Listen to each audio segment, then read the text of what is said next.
C'est tout à fait normal. Quand vous faites une famille ou quand vous faites une organisation, tout départ constitue une perte.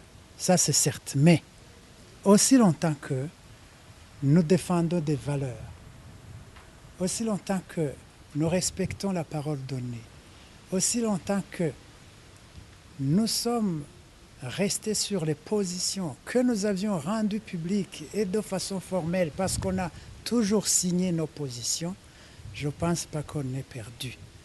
Et ça peut être une option de certains, mais je reste convaincu que même au sein de la partie d'Amis Zéro qui était au FNL, tout le monde n'est pas nécessairement preneur de cette option. Et je pense qu'il reste encore peut-être une brèche pour se ressaisir et rester au moins au niveau des principes de ne pas participer au gouvernement. Je pense qu'il y a encore une brèche qui est réservée. Si cette brèche les échappe encore une fois, eh bien, ça sera une bataille de perdu pour eux.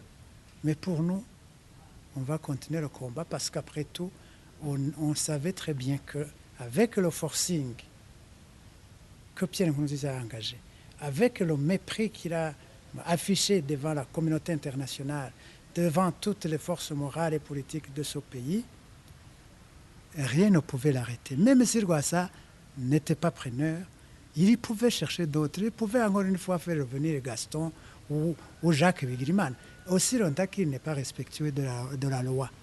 Donc cela ne nous décourage pas du tout, tout en reconnaissant que dans une organisation, tout départ constitue quelque part une perte.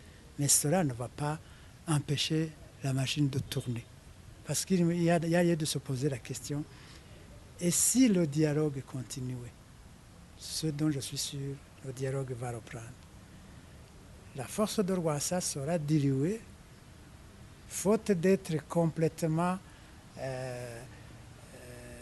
de disparaître, comme c'était le cas de Jacques Bigirimana ou de Mme Konsili. Est-ce que maintenant qu'il est dans les institutions, plus grave s'il advenait qu'il entre au gouvernement, ça sera le CNDD-FDD qui devra le représenter dans le dialogue. Donc vous comprenez que quelque part, et c'est pour cela que je dis qu'il y a une brèche qu'il peut encore exploiter, sinon il risque de vendre chèrement sa carrière politique, alors que c'était vraiment une voie tracée pour lui d'être même le chef de l'État de ce pays.